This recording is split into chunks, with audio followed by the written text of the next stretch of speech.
রবীন্দ্রনাথের কৃপণ। আমি ভিক্ষা করে ফিরতেছিলেম গ্রামের পথে পথে, তুমি তখন চলেছিলে তোমার স্বর্ণরথে। অপূর্ব এক স্বপ্ন সম লাগতেছিল চক্ষে মম। কি বিচিত্র শোভা তোমার, কি বিচিত্র সাজ। আমি মনে ভাবতেছিলেম, এ কোন মহারাজ। আজি শুভক্ষণে রাত পোহালো, ভেবেছিলেম তবে আজ আমারে দ্বারে দ্বারে ফিরতে নাহি হবে। বাহির হতে নাহি হতে কাহার দেখা পেলেম পথে, চলিতে রথ ধনধান্য ছড়াবে দুই ধারে। মুঠা মুঠা কুড়িয়ে নেব, নেব ভারে ভারে। দেখি সহসা রথ থেমে গেল আমার কাছে এসে।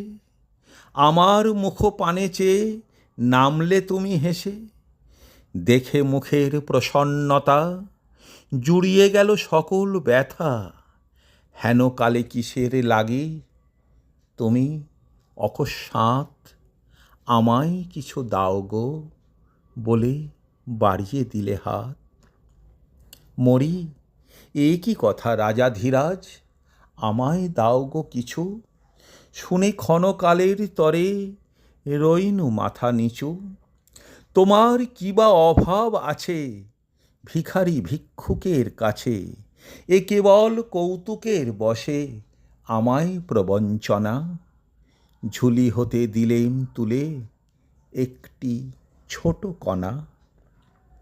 যবে পাত্রখানি ঘরে এনে উজাড় করি, এ কি ভিক্ষা মাঝে একটি ছোট সোনার কণা দেখি। দিলেম যা রাজ ভিখারিরে, স্বর্ণ হয়ে এলো ফিরে। তখন কাঁদি চোখের জলে দুটি নয়ন ভরে। তোমায় কেন দিইনি আমার সকল শূন্য করে।